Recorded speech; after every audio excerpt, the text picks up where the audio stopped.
appease him with money. Tell him, look, you think I stole money? Here, I stole fruits, I stole figs. Here, I come, I pay you. Right? Or bribe him. Here, that's velo legalut lo. If you will offer him money, you know what? If you offer him, it mean what? You know what? Besides that he bury him, you know what is when you offer him money, it mean what? It means that he admit that he is the ganav. Not necessarily. Yes. Not necessarily. When he offer him a money, it means that he admit that he is the ganav, and he was not the ganav. And by the way, halacha doesn't say that somebody come. You say you can come to the field and eat as much you can, but you cannot take anything with you. That's halacha. By the way, by the Torah. And if he's there and he didn't steal anything, but the God thought that he's the one that all the time coming and stealing from I'm saying what you're referring to, it refers to workers. Not the worker. No, if that's the way, of course anybody can come to any field and just eat up the whole thing? Not the whole thing. You can eat as much you can. No. Yeah. That's for the workers. Workers who work, they can eat worker that which they need to work. Cannot eat. Worker has to have permission from his boss. He cannot eat. So that's Sarich Iyun, I don't know. But it doesn't, I don't know. I mean, I don't know, I don't think this is correct. I mean, are you talking about the corner of the field that's No, that's something else. It's limit for the anim. That's for the anim. That's not something else. But if that would be the case, then all the farmers, they always have people coming. Of course, if you go, how much you can eat? You eat 2, 3, whatever. If you bring a bag with you or bring something and you see maybe I'm mistaken. I don't know. But one time you can do it. You know when you can do it? In the Shemitah. In the Shemitah you can bring also bag with you and you can take in the Shemitah. Because the Shemitah is hefker. It's hefker, that's true. But in the things, if you want to eat and you stop by, there's not any problem. I'm not so sure. Because this is what he said, everything is belong to the Hashem. It does not belong to the landlord. It doesn't belong to this. But Hashem gives him the permission. Yes, but he's not there. Okay, anyway, we look into it. וכמו שאמרו רבותינו זיכרונם לברכה, as our Chachamim of Blessed Memory teach us in Masechet Avot, right? פרק רביעי משנה ה' אל תעשם את דברי התורה עטרה לעצמך ולא קרדום. That do not make the Torah, the knowledge of Torah as a crown to yourself, that this way you show off to others. שלא תשתמש בתורה לחנות ממנה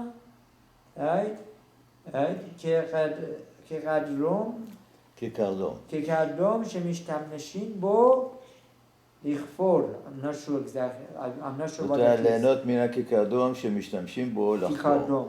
He said that you don't use it as a tool. As a tool of getting benefit. Of benefit. Right. Okay. Now, again, we said that to do it a benefit is one thing, to save your life is another thing. Okay? The benefit is that you come say, I'm Rabbi this and this and that, give me the kavod, give me this, respect me, put me in the right place to sit in the shul, and everybody has, when I come, everybody has to stand up. That's one thing. But another thing is that you feel that your life is in danger, you have obligated to save your life. Yes, but even so these are two things. Yeah, but he said here, don't use the things to benefit from it. Yeah. But he is not talking about benefit, this guy. He feels like this, but that's not the case. It was not a benefit. Yeah, apparently from Sharaf Edusha, we see that even by the case of Rab Tarfon, when he had the option of bribing that guard, paying him money. He doesn't say that he has the option to... It says right here, it says, Velo legalot lo. Right, one said, okay. שיצא ידי כבוד אבות שיכול לפייסו בממון שיניח לו ולא לגלות לו. How he can faiso? This is this is something that is. This is Sarich Iyun. We need to look into it. We need to look into it, but apparently he had the option to. As I'm saying to you, okay. Yes. Right. Let's say you come to your warehouse or you come to your store and you see somebody steal something, and it's already, you know, that is months that you know that somebody steal from you, you didn't catch the ganav. And all of a sudden you see somebody that come and steal, and you say to yourself, this is the ganav that stole from me all this time. Right. Now you come to him and you come to do whatever, and say, you know what, here, take some money, this. When you give the money to the person and say, here, take money, it means that you admit that you was the ganav all the time. No, you could say, No, that this time I he will not only believe you, of course. This is what you admit, that you are the ganav. But anyway, let's continue. This just to make it Okay, clear. yes, let's go.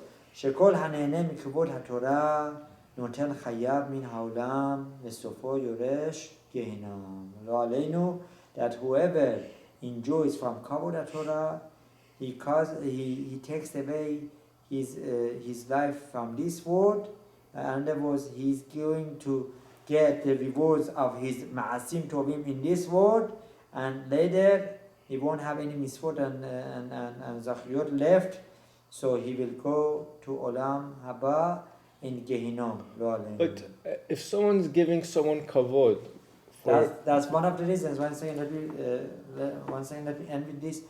That's one of the reasons why many true Rabbanim, they always run away from kavod.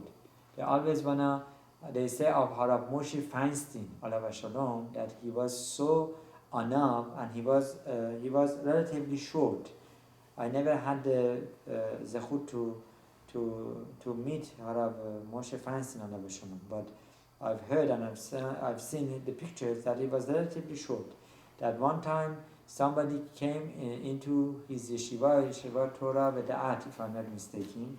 Somebody came to meet him, right?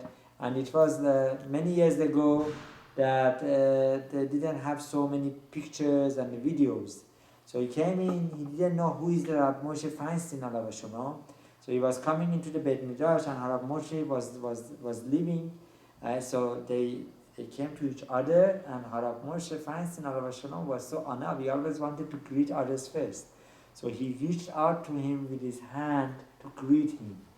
He thought that this is a random meshulach, a random Rav who is asking for money. So he take out a coin from his hand and he gave it in the hand of Rav Moshe Feinstein, alav shalom, as he needs my money. And Rav Moshe didn't say a word. He accepted it, he thanked for it, and he left. Later he found out that he came here to see Rabbi Moshe Feinstein, alav shalom, and he was so honored. I remember myself that there was